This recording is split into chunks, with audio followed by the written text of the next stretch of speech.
வாயை கொஞ்சம் மூடுங்க. ஐயோ, நான் உங்களை பார்த்து சொல்லலைங்க. இந்த கதையோட தலைப்பு அது. வாயை கொஞ்சம் மூடுங்க. கதையை கேட்கறதுக்கு முன்னாடி என் சேனலை சப்ஸ்கிரைப் பண்ணிக்கோங்க. பக்கத்தில் இருக்க பெல் ஐக்கானையும் அழுத்திக்கோங்க. சரி, கதைக்குள்ளே போகலாமா? வாயை கொஞ்சம் மூடுங்க. சென்னை விமான நிலையத்தில் வந்து இறங்குறாரு மகிழன்கிற ஒருத்தர். அவர் அமெரிக்காவில் பெரிய நிலைமையில் இருக்கிறவர், நல்ல வசதியானவர். அவர் இந்தியாவில் நிலம் வாங்கிறதுக்காக தான் சொந்த ஊருக்கு வர்றாரு. வரப்போ இறங்கினோடனே இரவு நேரம் ஒருத்தர் நிரஞ்சன்கிற ஒரு இளைஞன் அவரை பிக்கப் பண்ணிவிட்டு காரில் அழைச்சிட்டு போயிட்டுருக்காருங்க. காரில் போகிறப்ப அந்த நிரஞ்சன் கேள்வி மேலே கேள்வி கேட்குறாரு அந்த மகிழன்ட்ட. சார், உங்களை அமெரிக்காவில் எப்படி கூப்பிடுவாங்க? மகிழன்னு வச்சுருக்கீங்க, ழாவை எப்படி அவங்க சொல்லுவாங்க அப்படின்லாம் நிறைய அவனுக்கு சந்தேகம் இருக்கிறதெல்லாம் கேட்டுக்கிட்டே வரான். வந்தோடனே இவன் சொல்கிறாரு, கொஞ்சம் பதில் சொல்லிட்டு சொல்கிறாரு, தம்பி கொஞ்சம் வாயை மூடிட்டு வாங்க, சும்மா தொணன்னு பேசிக்கிட்டே இருந்தா எப்படி நான் பாருங்கள் கையில் லேப்டாப் வச்சுருக்கேன், வேலை பார்த்துக்கிட்டு இருக்கேன் அப்படின்னு மூஞ்சில் அடித்தாப்புல பதில் சொல்கிறாரு. சொன்னேன்னா சரின்னு வாயை முடிக்கிறார். திரும்ப கொஞ்சம் நேரம் கழிச்சு, தம்பி தப்பாக நினச்சிக்காதீங்க, அளவோடு பேசணும், தேவையில்லாமலாம் பேசாதீங்க அப்படின்னு சொல்லிட்டு, சார் நீங்கள் வெளிநாட்டில் இருக்கீங்க, அந்த நாட்டை பற்றி தெரிஞ்சுக்கணுங்கிற ஆர்வத்தில் தான் பேசிட்டேன் அப்படின்னு. அதுக்கு நீ எல்லாம் நல்லா படித்து என்னாட்ட பெரிய ஆளாகி வெளிநாட்டுக்கு போகணும்ப்பா அப்படின்னு சொல்லிட்டு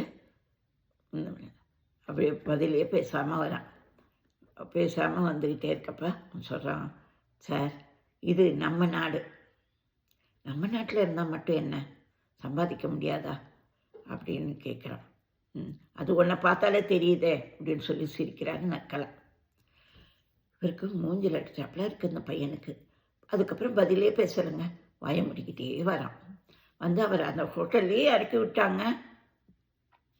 ஹோட்டலுக்குள்ளே போனவர் கைபேசி எடுத்து ஃபோன் பண்ணார். அவர் நிலம் வாங்க தானேங்க வந்திருக்காரு, அந்த நிலத்துக்கார அத்தை. உடனே ஃபோன் எடுத்து அந்த பையன் தாங்க பேசுகிறான். தூக்கி வாரி போடுது. நான் தான் நிரஞ்சன் பேசுகிறேன், சொல்லுங்கள். ஐயோ, இந்த கைபேசி எண் மாறலாம் இல்லைங்க, அது என்னோடய எண் தான், நான் தான் இப்போ உங்களை கூப்பிட்டு வந்தேன் அப்படின்னு. அந்த நிலம் பூரா என் பேரில் தான் இருக்குது. நாளைக்கு உங்களுக்கு காமிக்கிறதுக்காக தான் நானே சென்னையிலேருந்து வந்திருக்கேன். நான் கல்லூரியில் படிச்சிட்ருக்கேன், என் பேரில் தான் அவ்வளோ நிலமும் இருக்குது அப்படின்னு சொன்னோன்னே, தம்பி என்னை மன்னிச்சிடுங்க, நீங்கள் யார் என்னன்னு கூட கேட்காம வாய் முடுங்கன்னு ஆரம்பத்திலே சொல்லிட்டேன், என்னை தப்பாக நினச்சிக்காதீங்க, இனிமேல் அந்த நிலம் எனக்கு கிடைக்காதுன்னு நினைக்கிறேன் அப்படின்னு சிரிச்சுக்கிட்டு, சார் கொஞ்சம் வாயை முடுங்க, அந்த மாதிரிலாம் பேசாதீங்க, நிச்சயம் உங்களுக்கு அந்த நிலம் கிடைக்கும், வாங்க அப்படின்னு.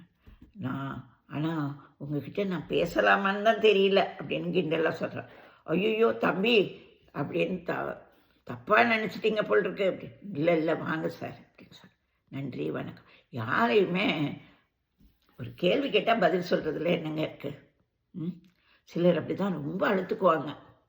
இன்னும் நம்ம கேள்வி கேட்டோன்னா ஐயோ அதுக்கு பதில் சொல்கிறதே பெரிய வேலையாட்டாக நினச்சிக்குவாங்க. அப்படிலாம் இருக்காதுங்க. முடிஞ்ச வரைக்கும் யாராவது ஏதாவது கேட்டால் பதில் சொல்லுங்கள். அது அவங்க மனசை ரொம்ப புண்படுத்தும். நன்றி வணக்கம்.